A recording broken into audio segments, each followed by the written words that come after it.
Ya chicos, entonces damos inicio a la clase de hoy, lunes 6 de abril.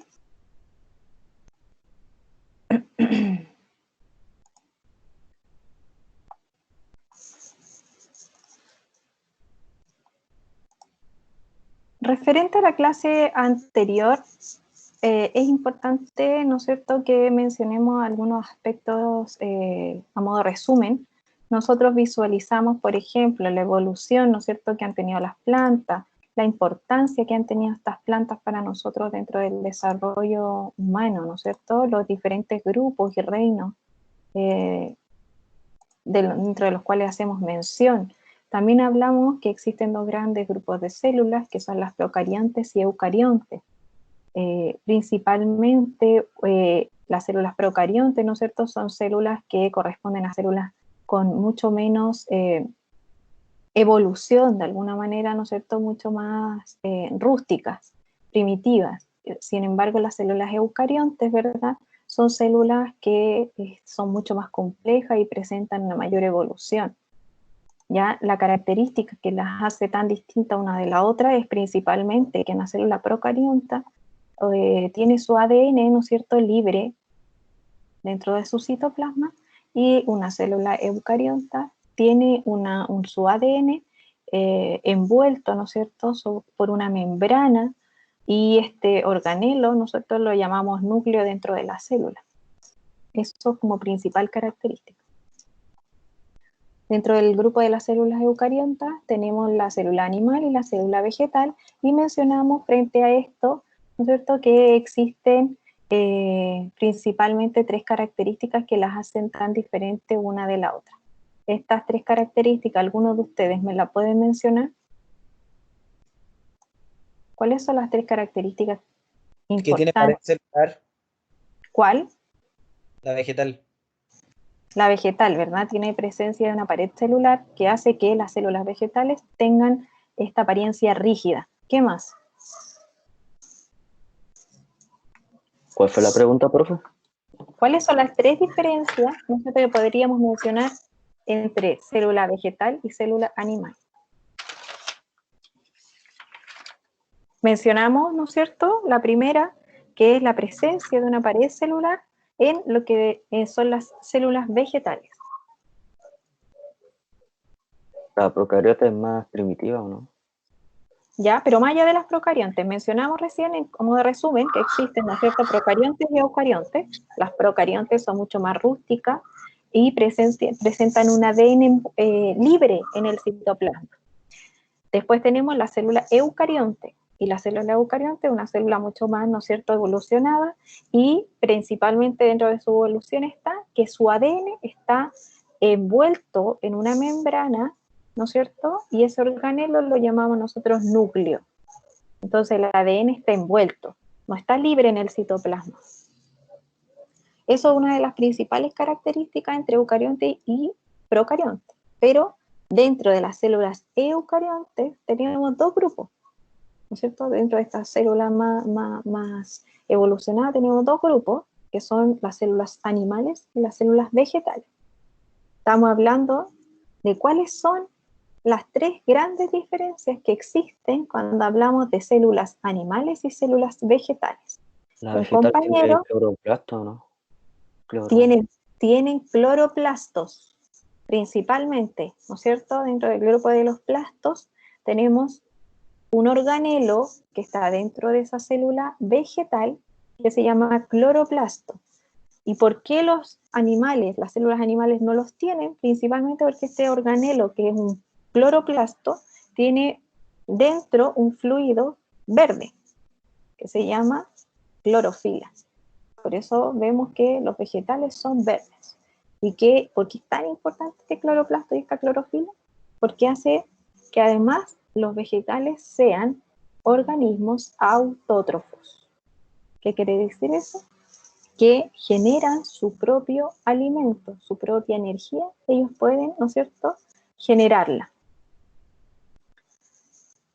Entonces, si tenemos estos organismos autótrofos, tenemos los otros que son heterótrofos, que somos nosotros, los animales. Y nosotros la diferencia que nos hace que somos heterótrofos es que nos podemos, ¿no es cierto?, no nos podemos generar nuestro propio alimento, lo que necesitamos alimentarnos de materia orgánica para obtener nuestra energía.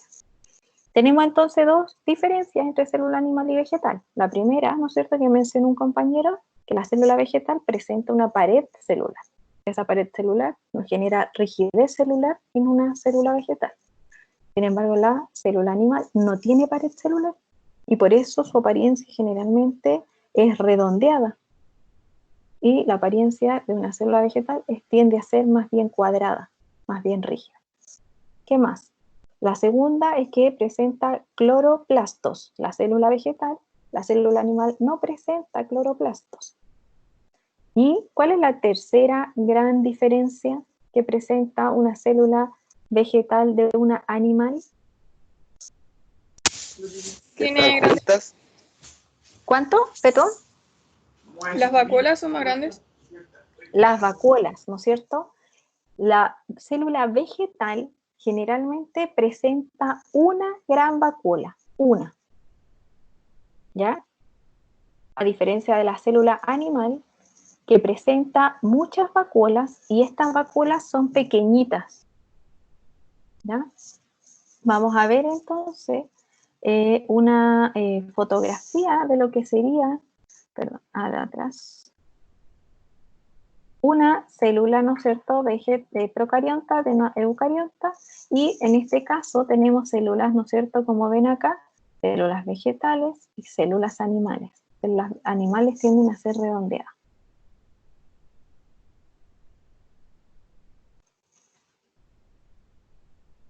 La clase anterior, quería ver, nosotros llegamos hasta cuando empezamos a hablar de la composición de las estructuras internas, ¿no es cierto?, de las células. Llegamos hasta esta diapositiva que hablaba de la presencia de plastos dentro de las células. Y vamos a dar inicio entonces a la clase de hoy, una vez que ya hablamos un poco del resumen anterior de la clase. ¿Ya? Hablamos entonces que tenían estos plastos, tenían núcleo, las células vegetales, y es importante mencionar también los otros elementos que vamos a encontrar dentro de una célula vegetal. ¿Ya? Acá si nos vamos solamente a la célula vegetal, vemos en esta diapositiva el resumen que ustedes me acaban de dar. Son, ¿no es cierto?, las células vegetales son eucariontas, están rodeadas por una pared rígida, tienen en su mayoría, ¿no es cierto?, una gran vacuola y presencia de cloroplastos.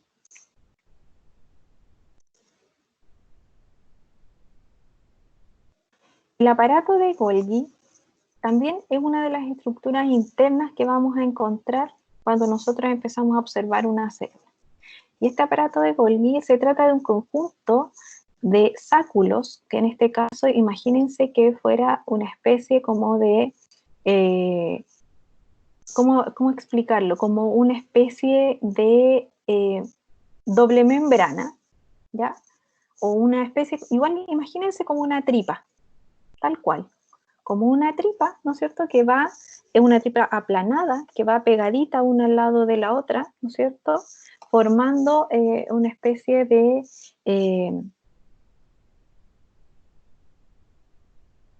es como, empieza a formar como una moneda sobre otra. Imagínense una moneda sobre otra, pero que cada una de las monedas está conectada. En este caso, este aparato de Golgi, ¿no es cierto?, está rodeado de membranas. Son distintas membranas que van generando esta conexión.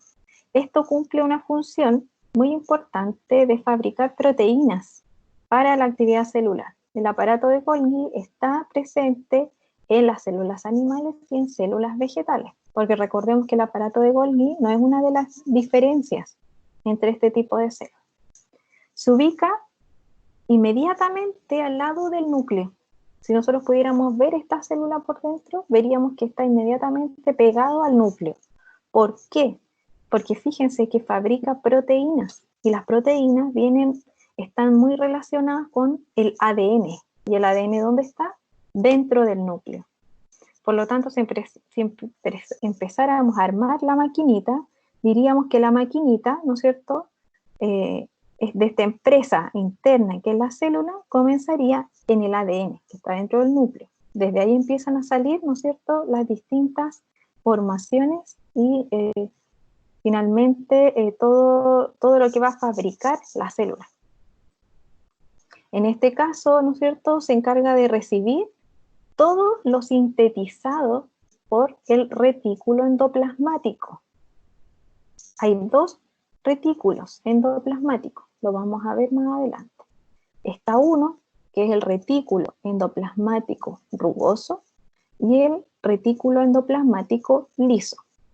Esto, imagínense que podría ser, como el aparato de Golgi, un intestino, por ejemplo, delgado, y el retículo podría ser el intestino grueso. Existe una conexión, pero a nivel de membrana son diferentes, ¿ya? Entonces, en este caso, los retículos, ¿no es cierto?, son capaces de recibir todo lo formado, en este caso, por el aparato de Golgi, y volver, en este caso, a procesar, ¿no es cierto?, lo recibido por el aparato de Golgi y formar, ¿no es cierto?, nuevamente otros compuestos que van a estar utilizados dentro de la actividad celular.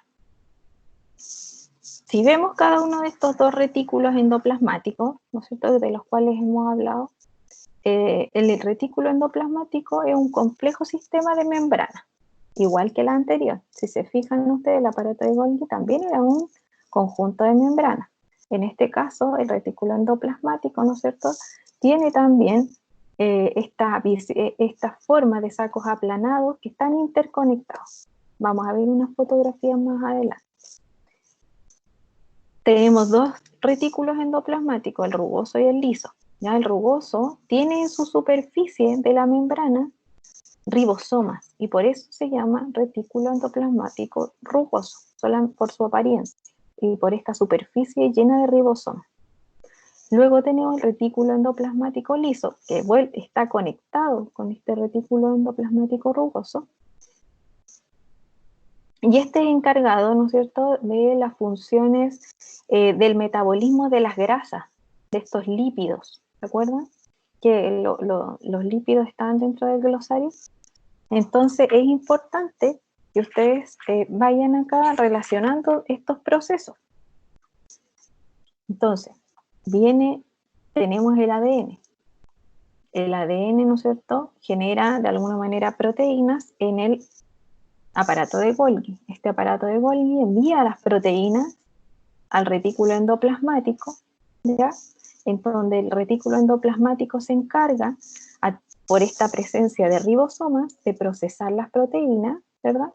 Y la parte lisa del retículo endoplasmático metaboliza los lípidos. Esto, si lo viéramos como un cuerpo, la célula, sería a lo mejor un hígado, sería un páncreas dentro de lo que sería, por ejemplo, una estructura anatómica de un humano, ¿no? Todos los órganos, de alguna manera, que están dentro de la célula, son como los órganos que tenemos internamente nosotros en nuestro cuerpo. Nos ayudan, ¿no es cierto?, a procesar distintos, a elaborar, ¿no es cierto?, compuestos a partir de distintos procesos. Eso. Entonces, en este caso, el retículo liso, ¿ya?, endoplasmático liso, también se encarga de desintoxicar la célula, ¿ya?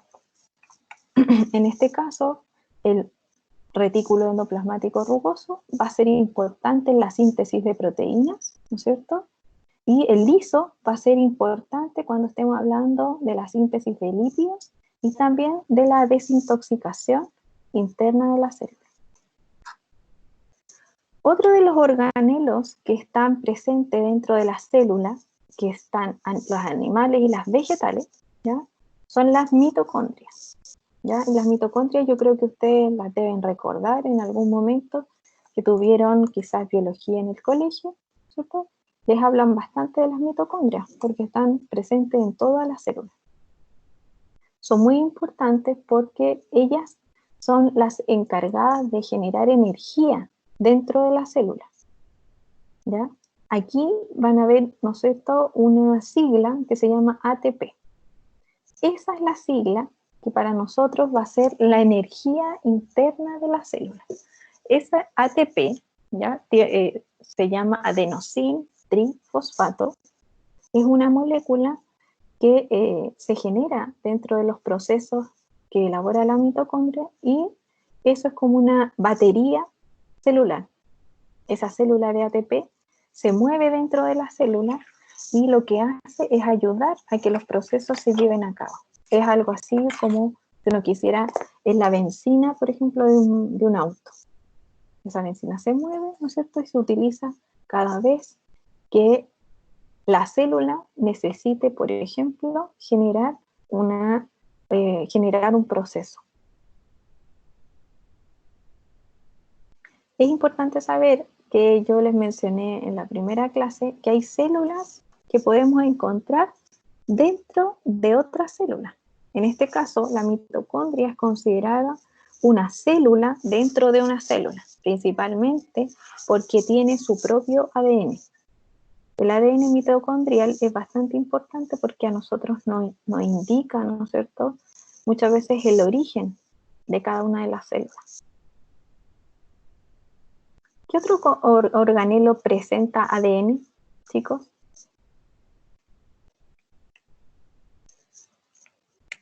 Tenemos la mitocondria, ¿verdad?, que es una célula porque tiene su propio ADN.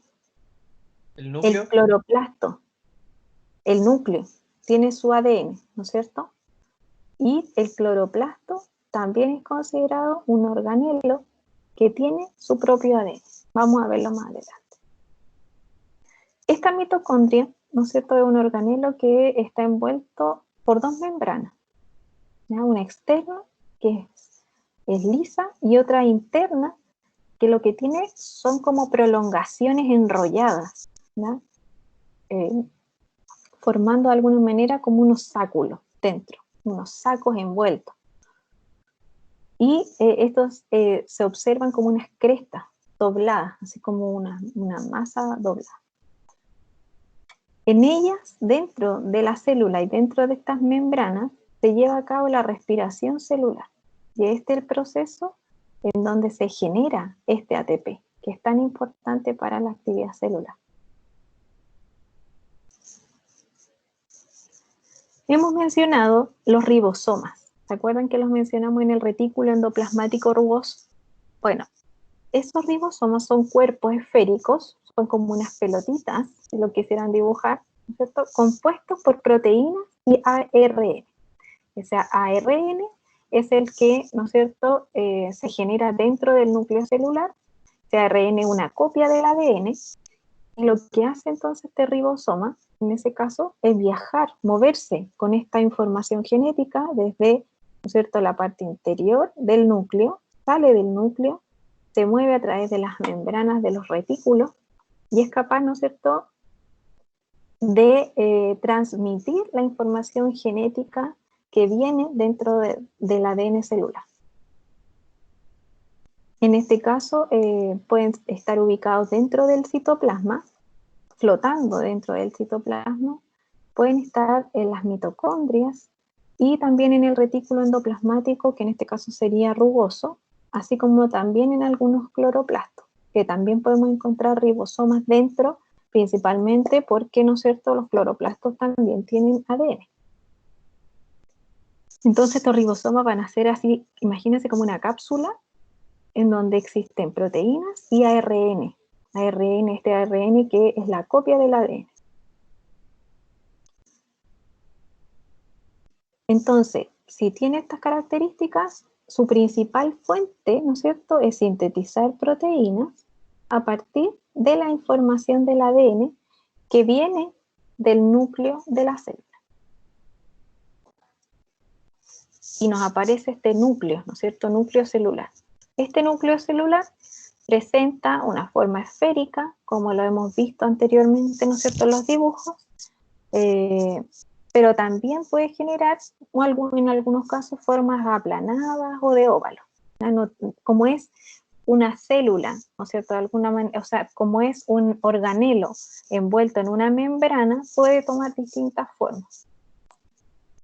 Contiene la información genética, con la cual llamamos ADN, y controla, por lo tanto, las actividades dentro de las células. ¿Por qué? Porque a partir de este ADN es donde se forman las proteínas, ¿cierto? Finalmente, y estas proteínas van a ser parte esencial de la formación de nuevas células. Este núcleo, ¿no es cierto? En él se distinguen varias partes. Una membrana nuclear, un jugo nuclear y los nucleolos. Y acá en el nucleolo es donde se genera, ¿no es cierto?, la parte más esencial de la formación del ADN. Otro de los organelos que habíamos mencionado antes, ¿no es cierto?, es la vacuola. La vacuola es un organelo que está presente en todas las células vegetales y también en las células animales. Pero en la célula vegetal tiene esta gran diferencia de ser generalmente una dentro de una célula, ser grande, y además tiene esta característica que almacena una gran cantidad de agua, y es lo que le da la turgencia natural a cada uno de los tejidos vegetales que podemos observar.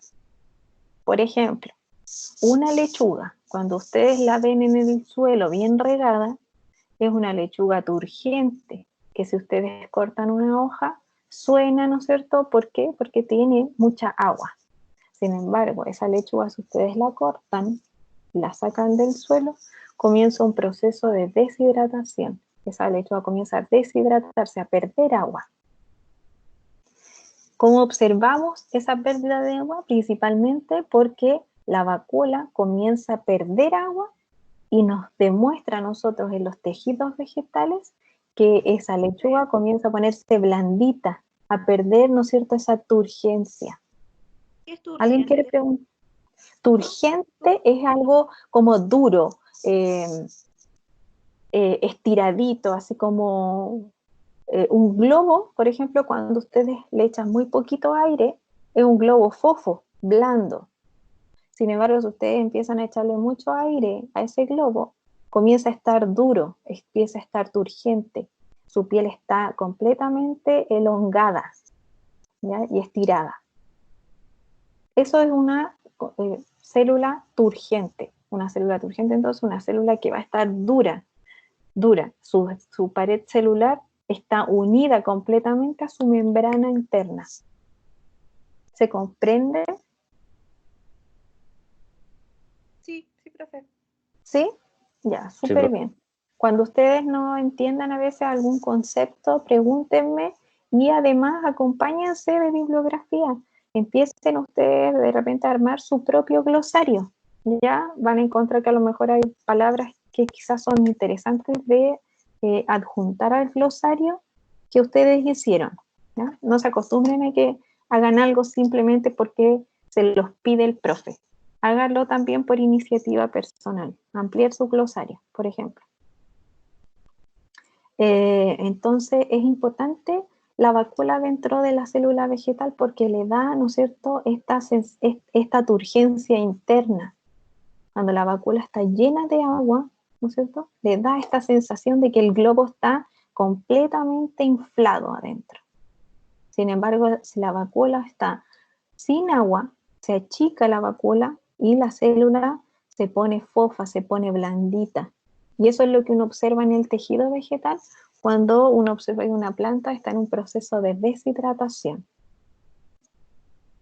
También esta célula, ¿no es cierto?, esta vacuola, perdón, el que está dentro de la célula vegetal, puede contener internamente enzimas, ¿ya?, que son un tipo de proteína, y también puede contener azúcares y sales, ¿ya? Y esto lo hace bastante particular porque es una propiedad que tiene interna la vacuola de juntar agua. ¿Han hecho alguna vez o han escuchado el proceso de la osmosis? ¿Alguno de ustedes?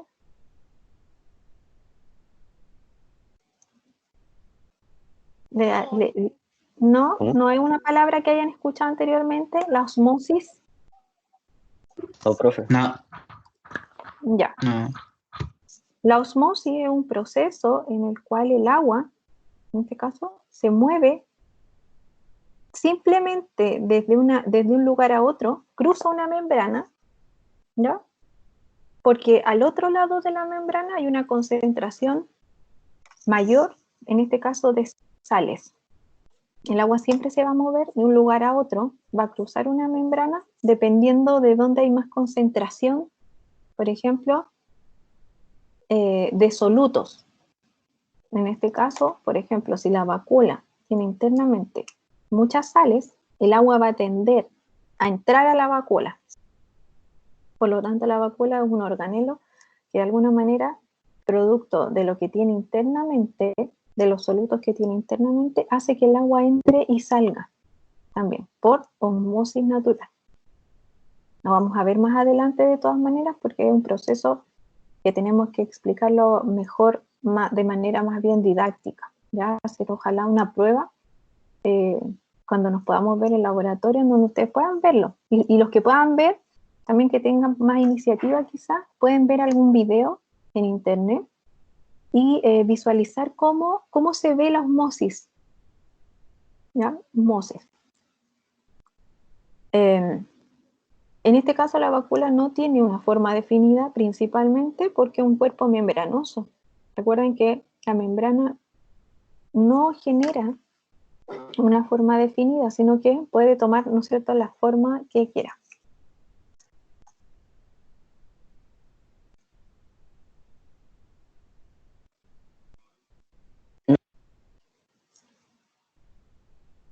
¿Aló? La Aquí profe. estamos, profe. Ah, ya, es que como que se fue el audio, se fue, sonó algo raro. En este dibujo se ve bastante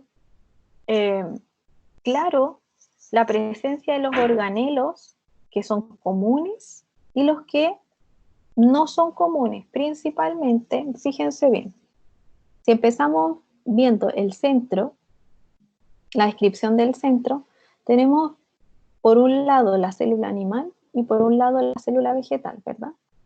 Fíjense que ambas presentan un núcleo. Ambas presentan un nucleolo. El nucleolo es donde ahí está concentrado ese ADN, ¿ya?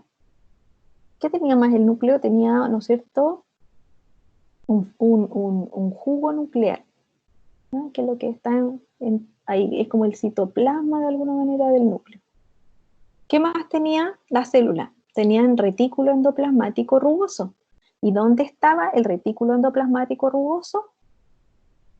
Pegadito, ¿no es cierto?, a lo que conocemos nosotros como núcleo. ¿Por qué? Porque era el encargado, ¿no es cierto?, de procesar las proteínas. Igual que el liso. Está el rugoso y el liso más afuera. Tenemos un citoesqueleto.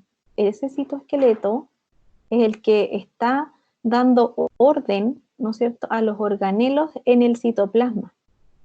¿Ya? El citoplasma, entonces, está formado por un citoesqueleto.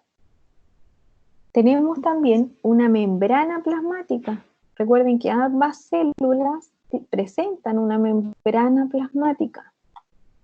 Tenemos un organelo que no hemos nombrado, lo vamos a nombrar más adelante, que son los lisosomas.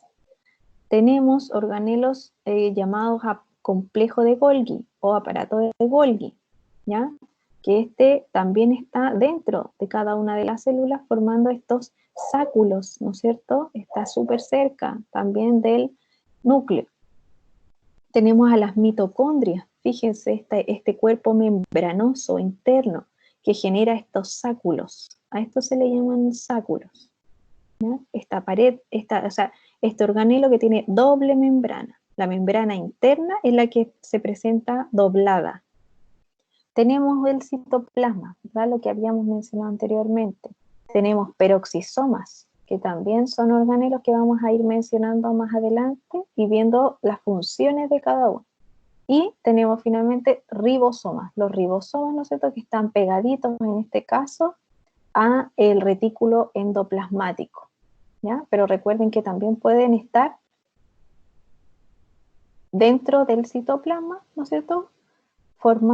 Agarradito ahí en el citoplasma por el citoesqueleto que presenta. Y nos vamos a las diferencias. Fíjense, la diferencia entonces, una de las que ustedes me nombraron, vacuola. La célula animal presenta varias vacuolas pequeñas. Nos vamos a la vacuola de la célula vegetal. Es una gran vacuola, ¿ya? Es una gran vacuola, un globo lleno de agua. Imagínenselo de esa manera. Tenemos en la célula vegetal una pared celular. O sea, luego de la membrana celular viene una pared celular. Y eso hace que esta célula sea rígida. Acá no hay pared celular, ¿ya? Y además presentan, en este caso, la célula animal tiene centriolos también disueltos dentro del citoplasma. Pero una tercera diferencia, además de la vacuola, la pared, están los cloroplastos. Y los cloroplastos solamente los vamos a encontrar dentro de la célula vegetal. Eso a modo de resumen, chicos, ¿ya? La pared celular. Esta gran diferencia, ¿no es cierto?, que existe entre una célula animal y una célula vegetal, entonces es la presencia de la pared celular en una célula vegetal. En este caso, ¿no es cierto?, esta pared celular es una capa rígida, ¿ya?, que da forma a la célula y que además protege al interior de la célula de todas las tracciones mecánicas. Imagínense, por ejemplo, el primer esfuerzo que tiene una célula en un vegetal, por ejemplo, es la germinación en una semilla. En esa germinación, cada una de esas células que se está generando tiene que protegerse. Y desde ese momento, cada una de las células, ¿no es cierto?, que se empiezan a generar, comienzan a protegerse con esta presencia de pared celular. Fíjense en el dibujo. En el dibujo, lo que ustedes están viendo, para que vamos entendiendo un poco de qué se trata estos dibujos, todo lo que ustedes ven en negro es el interior de una célula. O sea, sería como el citoplasma, ¿ya? Entonces, ¿qué es lo que estamos viendo acá? Acá vemos una célula, esto negro, y acá vemos otra célula. Están pegaditas, y lo que vamos a ver que une cada una de estas células, primero es una membrana, por ejemplo, interna, que es la membrana celular, y luego de eso vamos a ver una capa gruesa, grande, que vamos a llamar, ¿no es cierto?, pared celular. Acá lo que nosotros vemos, ¿no es cierto?, son paredes celulares distintas. Esta es la pared celular, ¿no es cierto?, de una célula 2, que dice acá, y la célula 1. Entonces, lo primero que ven aquí ustedes de la célula 1, membrana celular. Después van a ver otro tejido, que es esto que se observa naranjo, que es una capa, ¿no es cierto?, de la pared celular, que se conoce como capa secundaria. Y luego ven ese tejido amarillo, ¿no es cierto?, que es la segunda parte de esta pared celular, que se llama pared primaria, ¿ya? Pero aquí, entre célula y célula, ¿verdad?, se reconoce otro tejido.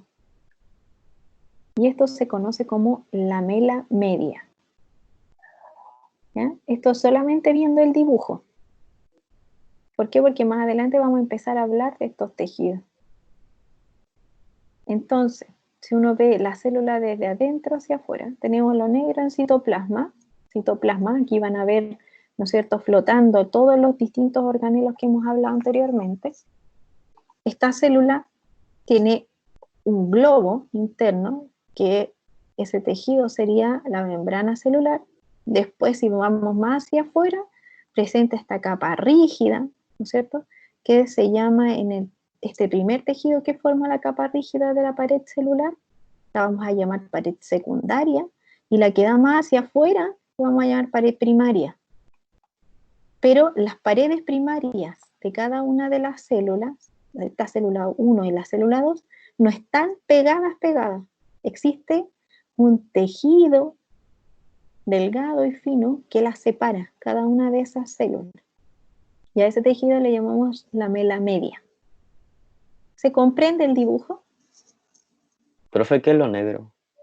Lo negro, esto de acá, es el interior de una célula, que en este caso sería el citoplasma celular. Ah, gracias, profe.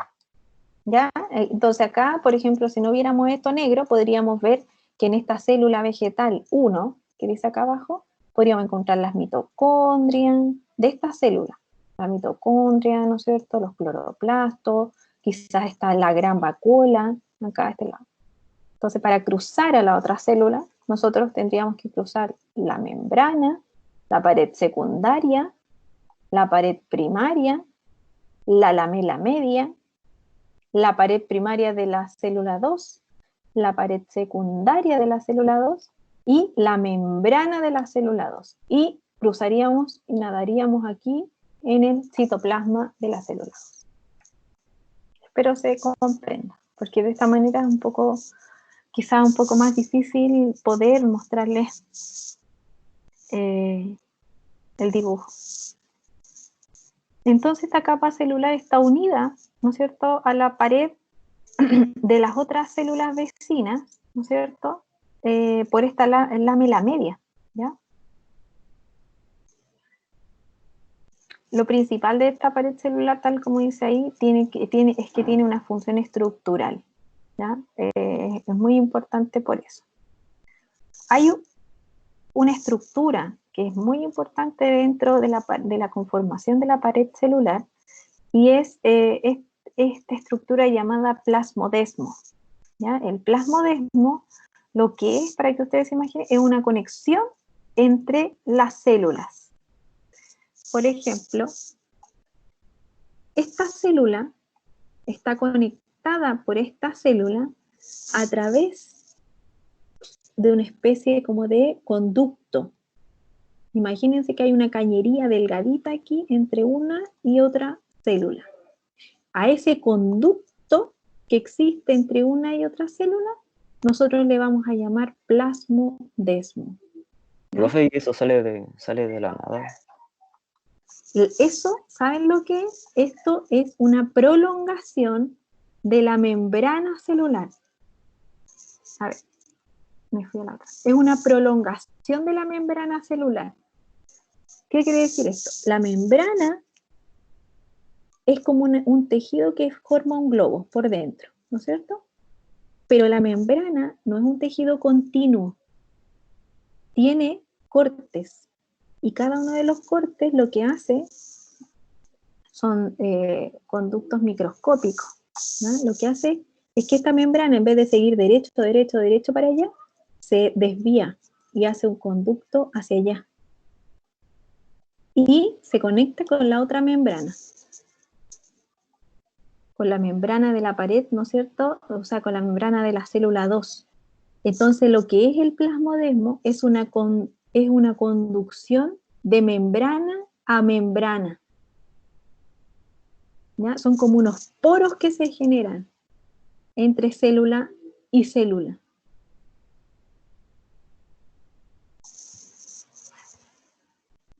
¿Ya? Entonces, este plasmodesmo lo que hace es que a través de las células se genere intercambio directo de algunos compuestos intercelulares. Hay compuestos que se van a generar, por ejemplo, en la célula 2, que pasan a través de los plasmodesmos, que son estos conductos hechos por membrana celular, y pasan a la otra célula. ¿Ya? Pero no son cualquier compuesto, son compuestos que puedan caber, ¿no es cierto?, a través de esos plasmodesmos, según estos conductos. Como es un transporte, ¿verdad?, de tipo directo, ¿ya?, este movimiento que existe a través de estas paredes celulares y que viaja a través de los plasmodesmos, se llama transporte sin plástico. ¿Ya? A eso se le va a llamar transporte sin plástico, porque es un transporte que no gasta energía. Simplemente Profe, ¿y por qué hacían eso? ¿Cómo? ¿Por qué hacían eso? Eso lo hace naturalmente la célula porque es una formación celular. Entre una célula y otra, en algún momento se generan conductos celulares, simplemente por un tema de sobrevida. Por ejemplo, si esta célula tiene una cantidad de cloroplastos, porque le llega más luz por este lado a la planta, puede enviar cloroplastos en algún caso o alguna sustancia nutritiva a la célula del lado, simplemente por un tema de sobrevida. Pensemos que las células son independientes una de la otra. Si esta célula muere, no necesariamente va a morir la célula del lado.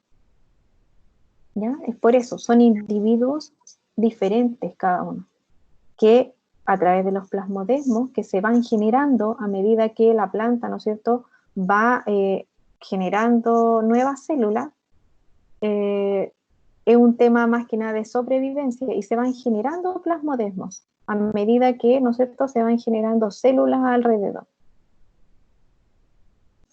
¿Ya? Gracias, profe.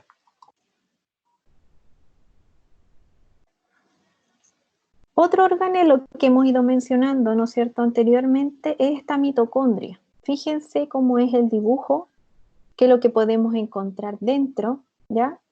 Y esta mitocondria, ¿no es cierto?, son estas centrales energéticas que yo les explicaba, en donde se genera la molécula de ATP, que para la célula va a ser como la benzina, va a ser de alguna manera, ¿no es cierto?, este combustible que se va a mover dentro de las distintas capas celulares y lo que va a hacer es entregar la energía a todos los procesos. Esta energía llamada ATP se va a ir generando a partir de un proceso que se llama respiración celular. Y ese proceso siempre se va a generar dentro de la mitocondria. ¿No? Entonces este organelo es esencial dentro de cada una de las células vegetales y animales. Recuerden que esta no es una de las diferencias entre una de la otra. Se presenta en todas las células. Las mitocondrias entonces están suspendidas dentro del citosol o citoplasma, son sinónimos, citosol o citoplasma, para cuando vean bibliografía, están flotando dentro del citoplasma de la célula. Tienen esta forma más bien aplanada, en donde ustedes van a encontrar dos membranas. Una membrana externa, que es esto de color café con rojo, es una membrana externa, y una membrana interna, que tiene, ¿no es cierto?, esta forma de tener una membrana doblada. Fíjense que esto es una membrana que está doblada, es igual que una tripa que estuviera doblada, imagínense adentro, ¿ya? Y esta membrana doblada en su interior tiene un fluido, ¿ya? Y dentro de ese fluido de la membrana interna es donde nosotros encontramos, ¿no es cierto?, todos los organelos internos que tiene la mitocondria. Recordemos que la mitocondria es como una célula dentro de la célula vegetal. Fíjense que tiene, por ejemplo, su propio ADN, ¿verdad? Tiene una especie de citoplasma interno, que es este fluido, ¿ya? Tiene ribosomas también, y genera dentro de esta membrana interna el proceso que conocemos como respiración celular y que genera el ATP. Por eso se reconoce como una central energética, la mitocondria. Profe, la única que es así. En este caso la mitocondria es así y vamos a darnos cuenta que el cloroplasto tiene una estructura súper parecida, ¿ya? No es lo mismo, pero tiene una estructura muy parecida. Y los dos organelos son son como células independientes porque tienen su propio ADN. ¿Ya? En este caso, entonces, estos pliegues que tiene la membrana interna, estos pliegues que se empiezan a generar, se les reconoce como crestas. Cada una de estas vueltas, ¿ya?, va a ser una cresta. ¿Ok? Una cresta como la cresta del gallo, ¿verdad? Que tiene estos pliegues que uno observa, sería como algo parecido.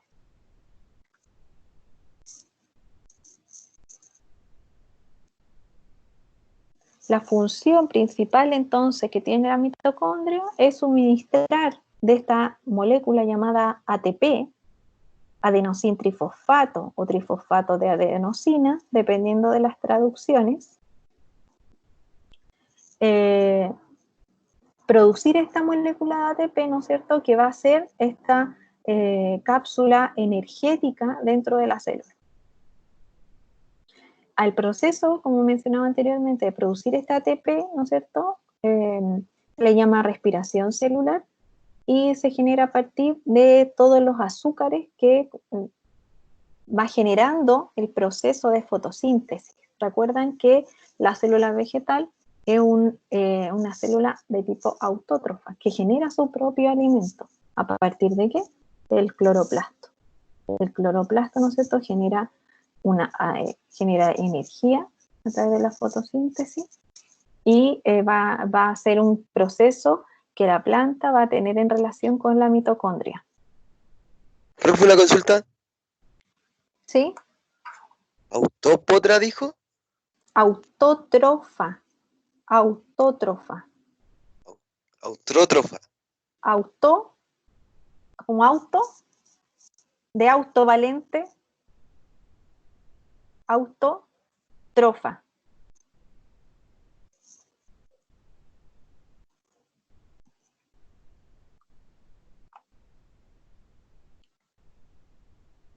Al espacio, entonces, siguiendo con la mitocondria, que se genera entre cresta y cresta, ¿no es cierto?, se les llama espacio intermembranoso y compartimentos encerrados, ¿verdad?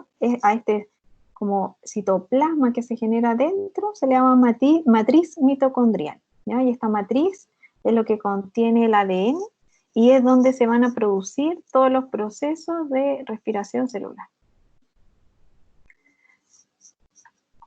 Esto es algo que lo vamos a ver un poquito más adelante. Yo les voy a dejar unos links en donde me gustaría que vieran 2 o 3 videos que les dejé para que vean un poco didácticamente cómo es un proceso en el cual se mueven, ¿no es cierto?, los distintos compuestos entre las membranas dentro de la mitocondria, ¿ya? Piensen que esta dice membrana de la cresta.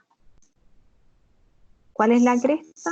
Aquí ven el dibujo, esa, ¿verdad? Estas crestas, que son las de líneas amarillas, es una membrana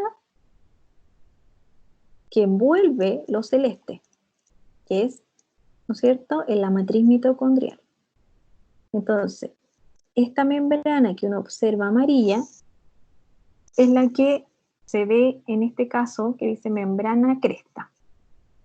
Esa membrana, así como todas las membranas, tienen una conformación bastante particular, en la cual vamos a ver que en esa membrana hay proteínas, ¿no es cierto? Hay diferentes, por ejemplo, ahí está el citocromo, están unas quinonas, ¿ya? ¿Qué son estas? Son células especializadas que están dentro de esta membrana, ¿ya? Y lo que hacen es hacer distintos procesos. En este caso, por ejemplo, trabajan con proteínas. Esta proteína, ¿no es cierto?, le quita un electrón y mueve la energía desde un lado a otro, ¿no es cierto? Y esto es lo que está sucediendo, es un proceso constante que se está generando entre un espacio externo y un espacio interno de la membrana que tiene la mitocondria. ¿Ya? Esa membrana es esencial en todas las células. Esta membrana también existe en el cloroplasto. Y en esta membrana del cloroplasto, cuando lo veamos, se lleva a cabo el proceso de la fotosíntesis. En este caso estamos viendo la membrana de la mitocondria. ¿Qué está ocurriendo en la membrana de la mitocondria? El proceso de respiración celular. Entonces son dos organelos que van a tener una importancia enorme dentro de todos los procesos que nosotros veamos del metabolismo celular, que es uno de las unidades que vienen más adelante, ¿ya? Ahí vamos a ver un poquito más en específico cómo se genera, por ejemplo, el proceso de fotosíntesis en la membrana del cloroplasto. Y hablando de los cloroplastos, ¿verdad? Nos vamos a este organelo que tiene la gran función de un proceso que se llama fotosíntesis. En esta fotosíntesis, la energía luminosa que captura la planta se usa para formar azúcares. ¿Ya? ¿Cómo pasa esto? A partir del dióxido de carbono, ¿no es cierto? La planta es capaz de realizar dentro de todos sus procesos metabólicos una molécula grande llamada, ¿no es cierto?, en este caso, azúcar. Y este azúcar viaja a través de la savia y alimenta todas las células de la planta. ¿Ya? Eso es algo que hace, ¿no es cierto?, que las plantas sean tan importantes y estén dentro de este grupo de organismos autótrofos. La energía contenida en los azúcares que generan, ¿no es cierto?, el cloroplasto, se extrae a través del proceso llamado respiración celular. Entonces, ¿dónde se genera la energía 1? En el cloroplasto a partir de la fotosíntesis. Luego, los cloroplastos envían, ¿no es cierto?, estos azúcares al sistema y las mitocondrias lo toman y lo transforman en ATP. Y se dan cuenta que ahí de esa manera la célula es capaz, ¿no es cierto?, de generar su propio ATP a partir de la glucosa que se elabora a partir de la fotosíntesis. ¿Qué es lo que nosotros no podemos hacer? Fotosíntesis. Por lo tanto, no generamos glucosa a partir del sol. ¿Cómo la generamos? A través, ¿no es cierto?, de la incorporación de alimentos. ¿Aló? Profe, como que está guareando el audio. En parte es como que se le pega. Se está pegando el audio. Sí. O no sé si ¿qué le pasa en mi internet del pobre o... Voy a ir un poco más Y lento. también me pasa lo mismo. ¿Sí? Ah, ya. Bueno. Ya. Está bien que me avisen, porque como yo además tengo cerrada la visión del Teams, yo no voy viendo si me están escribiendo en este momento, así que vayan igual ustedes hablándome de eso, ¿ya? Sí, profe. Entonces, lo que yo les estaba mencionando recién es que a partir de la fotosíntesis, las plantas, ¿no es cierto?, capturan esta luz y la transforman en azúcares a partir del dióxido de carbono que está en el ambiente. Este azúcar generado por la fotosíntesis lo toma la mitocondria y lo transforma a partir del proceso de respiración celular, lo transforma en ATP. Y con ese ATP es que las células son capaces de funcionar y tener metabolismo. Los animales, como les hacía la comparación, como nosotros, no hacemos fotosíntesis, por lo tanto no podemos generar nuestros propios azúcares. ¿Qué es lo que tenemos que hacer? Alimentarnos, ¿no es cierto? Y tenemos un proceso de digestión, y a partir de ese proceso de digestión es que generamos azúcares. Esos azúcares entonces son tomados por nuestras mitocondrias y nos dan energía. ¿Se entiende la diferencia entre ambos procesos? ¿Por qué somos distintos a las plantas en esa parte? ¿Sí? Súper. Sí. ¿Profe? ¿Sí? Lo que está explicando entonces es como que lo que está generando su sustentabilidad, quiere decir que ahí está haciendo su autótrofa. Claro. ¿O no hay que ver? ¿Sí? ¿Por qué? Porque las plantas no necesitan alimentarse para generar sus propios azúcares, ¿ya? Lo que la planta necesita para generar su propio azúcar inicial que es el que va a ocupar la mitocondria para generar energía, para empezar a hacer andar el motor, ¿ya? En este caso, las plantas lo generan solito. Lo único que ellas necesitan es el CO2 del ambiente que nosotros liberamos, ¿no es cierto? El CO2, el dióxido de carbono, y agua. Por eso nosotros necesitamos regar las plantas. ¿Ya? De esa manera, las plantas son capaces, ¿no es cierto?, de generar sus propios azúcares. Nosotros, si nos echamos agua y respiramos, no somos capaces de generar nuestros propios azúcares. Necesitamos incorporarnos materia orgánica. Por eso tenemos que comer. ¿Ya? Y al comer, nuestra digestión procesa los alimentos y genera azúcares. ¿Ya? Nuestro equipo funcional, ¿no es cierto?, tiene que desarmar un gran alimento que ya trae azúcares, procesarlo en, ¿no es cierto?, moléculas más chiquititas, que después ocupa la mitocondria, hace su respiración celular y genera energía en nuestro cuerpo, que hace que nuestro cuerpo podamos moverlo, podamos crecer, ¿no es cierto? Sin embargo, en una planta no es así, porque la planta, a partir del sol, ¿no es cierto? El sol es una parte esencial, la luz solar, más el agua y el CO2 del ambiente, es capaz de generar rápidamente su propia energía. Y ustedes se preguntarán, si no hay sol, ¿qué pasa si no hay sol? La planta no genera cloroplastos. Los que han hecho alguna vez germinar una planta sabrán que la planta germina sin luz. No es necesario para germinar, para hacer que de la raíz salga la radícula, ¿no? Y las primeras estructuras, ¿no es cierto?, vegetales. Para esa parte no es necesaria la luz. ¿Por qué? Lo van a saber más adelante igual, pero se los voy explicando de manera simple ahora. La semilla, dentro de la semilla existe una gran cantidad de azúcar. Y es a partir de ese azúcar que tiene la semilla que la planta puede germinar en su etapa inicial. No necesita fotosíntesis todavía, por lo tanto, puede crecer en esa etapa inicial sin luz. Pero ¿hasta cuándo va a crecer? Hasta que ese azúcar le dure. Y es por eso que una planta, si ustedes la dejan germinar sin luz y no le dan luz, se muere. Profe, pero no necesita agua, sí, po. Claro, necesita agua, sí, de todas maneras, porque el proceso de germinación, si ustedes no lo hacen con agua constante, se deshidrata y muere. ¿Ya? ¿Por qué? Porque la planta, para realizar el proceso de desarrollo inicial, necesita el azúcar que va a tomar la mitocondria para generar energía y multiplicar sus células. ¿Ya?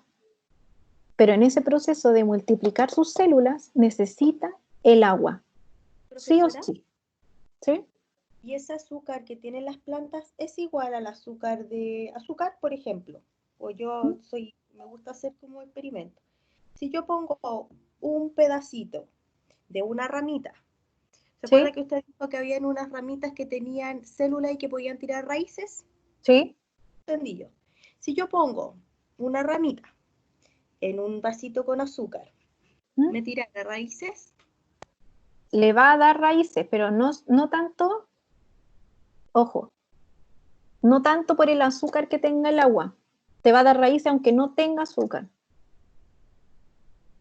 ¿Ya? ¿Por qué? Porque el azúcar que tiene, por ejemplo, una planta en su interior es glucosa. ¿Dónde tenemos glucosa? La sacarosa, que es el azúcar que nosotros le echamos al té, es una molécula grande de azúcar, ¿ya?, que tiene glucosa y tiene fructosa. Si nosotros disolvemos la sacarosa en agua, rápidamente se rompe esa molécula de sacarosa y genera glucosa. ¿ya? Que queda disuelta en el agua. Pero la planta en sí, la glucosa también es grande, entonces está un poco disuelta. Es cosa de que ustedes prueben la savia. Algunos de ustedes, si alguna vez, son cosas que uno hace como de niño, pero come plantas, ¿no? Las plantas son como dulces en su interior, ¿ya? O la savia que a veces liberan algunas plantas, uno la podría probar y es dulce, porque es azúcar, es glucosa, que está en el interior de la planta. Pero ¿qué pasa? Nosotros para hacer que algo enraíce, más allá del azúcar que tenga esa planta, lo que nosotros tenemos que hacer es activar unas células y decirles que están en agua. Y por eso esas células se diferencian y tiran raíces. Pero ¿qué pasa? Ese azúcar lo que puede ayudarnos a nosotros es a alimentar las plantas. En ese caso, porque está, ¿no es cierto?, generando nuevas células. Pero si esa planta no tiene mitocondrias en su interior, no va a poder entrar ese azúcar a la célula. Las células deben tener en su interior el azúcar. Profesora, es que yo he hecho ese experimento y hay algunas plantas que tú las pones y tiran raíces, pero hay otras que se pudren. ¿Por qué? Claro, hay algunas que se pudren porque no tienen dentro del tejido que uno elige para multiplicar las plantas, no hay células que sean diferenciables. Son a veces, por ejemplo, tejidos muy débiles, entonces por eso no siempre todas dan cuando uno las pone en agua. Ya uno tiene que elegir, por ejemplo, yemas, lugares que uno vea que tienen, por ejemplo, posible salida de yema o como un brote. Cuando uno ve esos lugares que tienen posible salida de yema, ese es un lugar que te va a dar una raíz. ¿Ya? Lo otro, para que te dé raíz, la raíz tiene que estar, o sea, el vaso o el envase donde tú le pones el agua, idealmente debiera estar en oscuridad, esa zona donde va a crecer la raíz, porque la raíz tiene un fototropismo negativo, que se llama. Por eso las raíces siempre crecen hacia abajo, porque no les gusta el sol. Entonces también tenemos que darle al lugar donde queremos que crezcan las raíces un lugar oscuro, y la parte aérea un lugar con luz. Entonces lo que se recomienda es muchas veces envolver los envases en una bolsa negra o pintarlos de color negro, como los jarritos donde uno quiere poner a enraizar, para que no les dé luz. ¿Ya? Entonces tenemos esta gran diferencia y este organelo que los hace ser autótrofos a los cloroplastos. Bueno, ya hemos mencionado el tema del cloroplasto, ¿verdad? Que es parte de la respiración celular, la mitocondria, que de alguna manera en la planta el cloroplasto y la mitocondria van a ser esenciales para realizar el metabolismo y el desarrollo, ¿no es cierto?, de estas células. Si nos vamos al cloroplasto, vemos este dibujo, ¿no es cierto?, que es bastante completo. Me gusta este dibujo porque muestra bastante bien cómo es el interior del organelo. Fíjense, ¿no es cierto?, que encontramos una membrana externa, tenemos luego un espacio intermembranoso. ¿Y por qué lo menciono? Porque cuando hablamos de estos procesos metabólicos, cada una de estas estructuras va a tener una importancia. Entonces, tenemos membrana externa, tenemos este espacio intermembrana, luego tenemos la membrana interna. Y eso es lo que hace, ¿no es cierto?, su estructura externa, completa del cloroplasto. Si entramos al cloroplasto, vamos a ver que existe un líquido, tal cual como en una célula que conocemos como citoplasma. En este caso se le llama estroma. Todo el interior del cloroplasto, eso que parece como una piscina y algo que está flotando encima, se le va a llamar estroma. Dentro de ese estroma están flotando los ribosomas y el ADN. ¿Se acuerdan que hablábamos que el cloroplasto también tiene un propio ADN? Bueno, ahí está el ADN, en ese estroma. ¿Qué más vemos? Vemos unas estructuras, como unas naves, ¿no es cierto?, en el interior. Esas estructuras, ¿no es cierto?, van a tener un nombre, y acá yo les quiero pedir que pongan harta atención, porque son nombres que generalmente se confunden. ¿Ven que esto parecen como cerritos de monedas? Ya.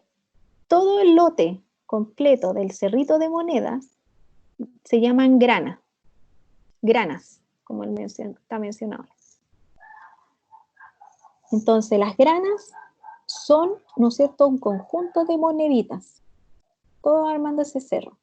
Pero fíjense, ¿cómo se llamará cada monedita? Ahí está el nombre.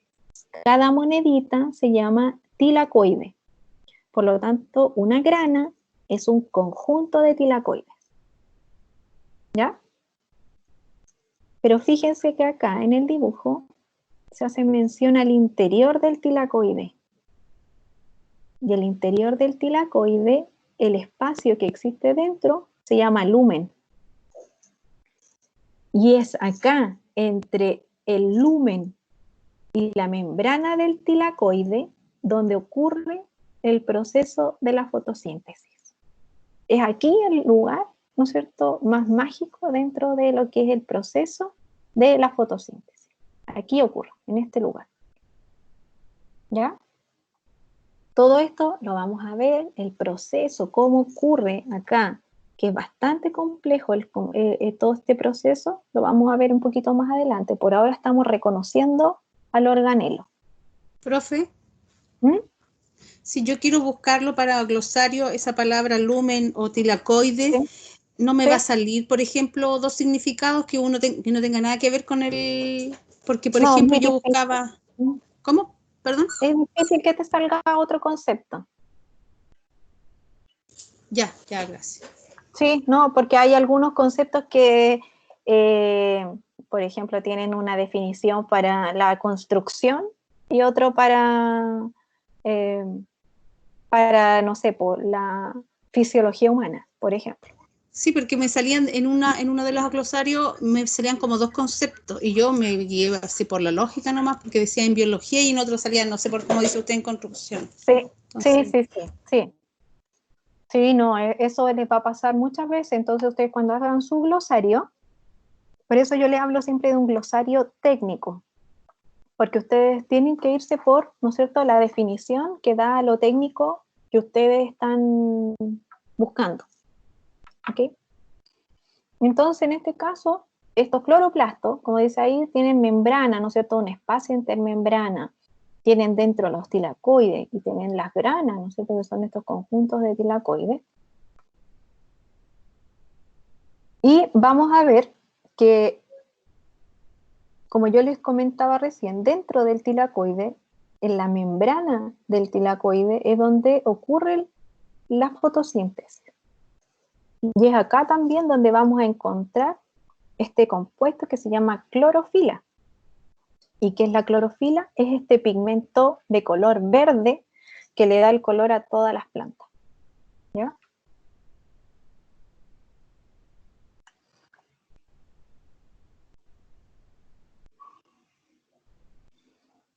Acá ustedes pueden... Dígame. Profesora, por ejemplo, ¿sí? Hay plantas que se ponen amarillas.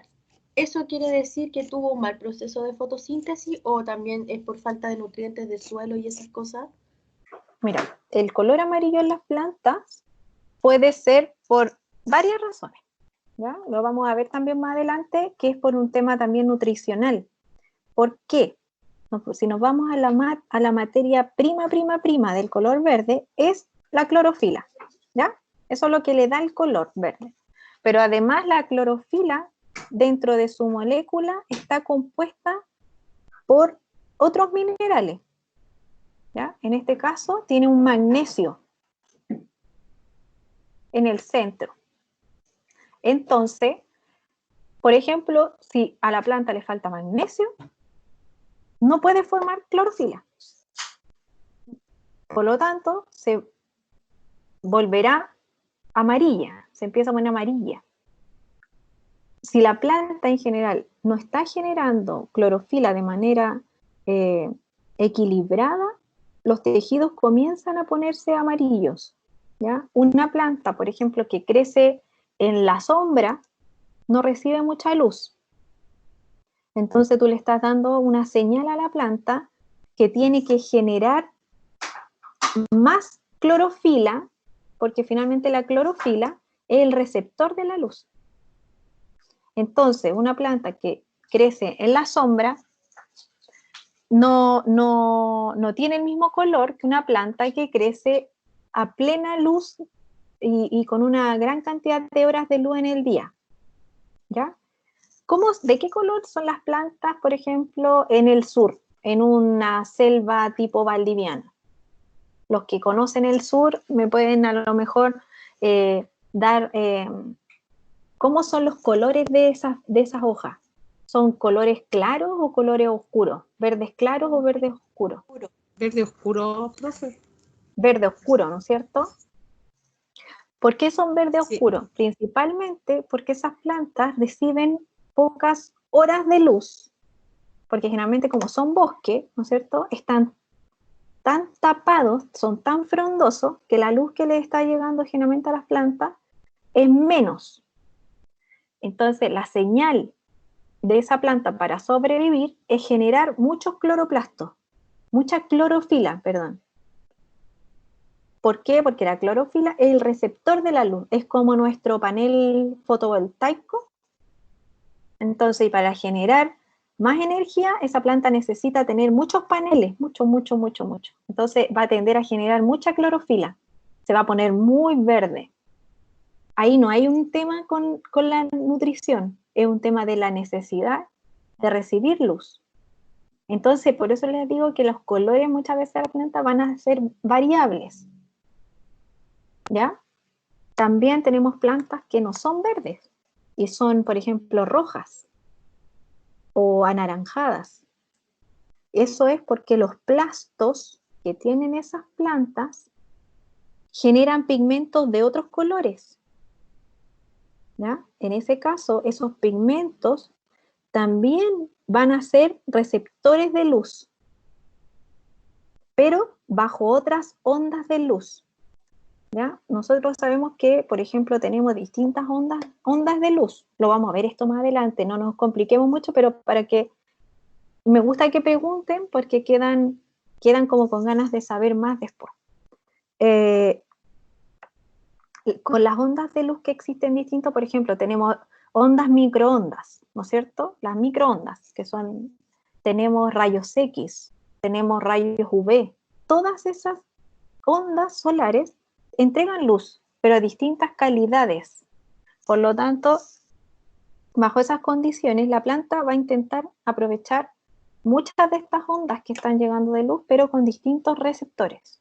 Y es por eso que las plantas, al tener colores distintos, también tienen distintas formas de recepcionar la luz.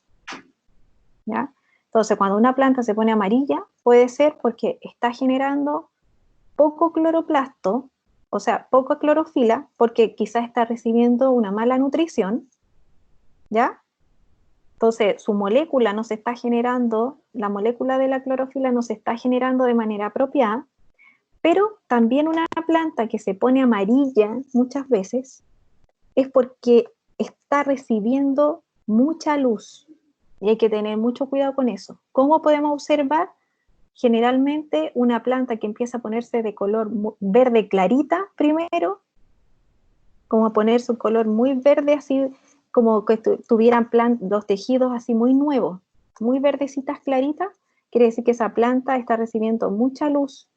Entonces, bajo esa señal, la planta deja de producir clorofila, porque está recibiendo un exceso de luz, por lo tanto ella no se va a esforzar en generar receptores de luz, porque ya recibe mucha luz, entonces ella no necesita generar receptores de luz, va a dedicarse a lo mejor a hacer otro tipo de molécula, o va a gastar energía en otras cosas. ¿Se entiende un poco las diferencias? Por eso hay que saber leer una planta muchas veces qué les puede estar pasando. Una planta que elimina un tejido vegetal, por ejemplo, deja caer una hoja porque se puso amarilla, ¿no es cierto? Primero se puso amarilla, empezó a dejar, esa planta se va a poner completamente amarilla. Eso es porque va a eliminar un tejido vegetal y muchas veces eso sí es por nutrición. ¿Ya? Si la planta completa se empieza a poner amarilla, verde, así clarita, verde clara, quiere decir que está recibiendo mucha luz. Un tejido, por ejemplo, inicialmente, un tejido vegetal que recién germinó, ¿no es cierto? Yo les comentaba recién que no necesitaba luz porque ya tenía energía que venía desde el azúcar de la célula, o sea, de la semilla. Esa energía se comienza a eliminar, ¿no es cierto? Se acaba el azúcar que trae la semilla, por lo tanto, empieza a salir el tejido vegetal de la semilla, y ese tejido vegetal tiene que hacer fotosíntesis. Si no hace fotosíntesis, un tejido que recién salió de su semilla, se va a morir. ¿Cómo nos damos cuenta a veces que estamos atrasados en sacar a la luz una planta que está germinando? Es porque empieza a crecer el tallo inicial, a ponerse largo, porque empieza a buscar la luz. ¿Ya? Entonces, los que han hecho el experimento, por ejemplo, del poroto o de las lentejas, se van a dar cuenta que si ustedes dejan muchos días germinando la semilla y empieza a elongarse el primer tallo, que se llama hipocotilo y epicotilo, ¿no? Se empiezan a elongar buscando la luz. Ese tallo va a quedar delgadito y se empieza a poner blanco. Blanco el tallo, en vez de ponerse verde, empieza a elongarse, a estirarse y se pone blanco. Llega un momento en que deja de crecer porque ya no tiene energía y se muere. ¿Ya? Si ustedes lo ponen a la luz, ese tallo comienza a ponerse verde, porque comienza a generar, ¿no es cierto?, clorofila. Y eso es un daño que muchas veces es irreparable porque la planta, cuando ya creció bajo esas condiciones iniciales, muchas veces nunca es una planta adulta muy fuerte, ¿ya? Entonces es súper importante tener en cuenta que ese proceso debe ser a tiempo. En esta diapositiva lo que yo les quiero mostrar, ¿no es cierto?, es cómo nosotros entonces veríamos estas células con sus organelos principales, ¿no es cierto? Vemos las mitocondrias, una gran vacuola central, un núcleo, vemos los cloroplastos, ¿verdad? Vemos esta pared celular, que es esa pared que ustedes observan amarilla, y al lado ven una imagen, ¿no es cierto?, en este lado de acá, que a mí me gusta mucho, porque vemos esta misma célula, pero como si fuese, por ejemplo, una industria. Esto es una fábrica de energía. ¿Ya? Esta fábrica de energía, ¿no es cierto?, tiene estas paredes grandes, gruesas, que serían nuestras paredes celulares, tienen entradas y salidas, que serían, por ejemplo, como los plasmodesmos, ¿ya? Tienen internamente un centro de control, que sería nuestro núcleo. Tienen, después del centro de control, ¿no es cierto?, la fábrica tiene distintas partes por fuera, ¿no es cierto?, que van generando a partir del centro de control, ¿verdad?, los distintos nutrientes. De acá tenemos, por ejemplo, el retículo endoplasmático rugoso, el retículo endoplasmático liso. Tenemos acá, y estos dos organelos serían nuestras fábricas de biomoléculas, ¿verdad? Acá, por ejemplo, tenemos la fábrica de energía. ¿Dónde teníamos la fábrica de energía?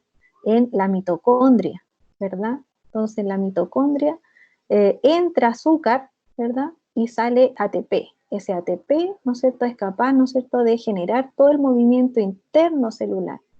Entonces, es así como didácticamente uno podría observar que la célula internamente es capaz de generar, igual que una industria, ¿no es cierto?, elementos que van a ir reutilizándose dentro de la célula y otras que van generándose para salir de la célula y, por ejemplo, entregar nutrientes a otras células para formar nuevas células. ¿Se entiende un poco cómo es viéndolo de manera didáctica? Aquí abajo hay dos links que me gustaría que vieran, son dos videos, ¿ya? Videos que son bien entretenidos que pueden mirar para observar un poco lo que hemos visto y lo que se va a venir. Acá hay una tabla que lo que hace es comparar, a modo de resumen, ¿no es cierto?, las estructuras que podemos visualizar dentro de las células animales y células vegetales. ¿Ya? Esto a modo de resumen, un poco lo mismo que hemos ido mencionando, así que no lo voy a volver a repetir, porque es un poco lo mismo. Y les voy a dejar una actividad para que me la entreguen de acá al miércoles, un poquitito más larga en este caso, pero de acá al miércoles me la pueden entregar, ¿ya? La idea es que a lo mejor la comentemos en el inicio de la próxima clase, por si tienen alguna duda también. Y la actividad consiste en realizar una investigación sobre la pared celular, ¿ya? Su función y cómo es su conformación general interna, ¿ya?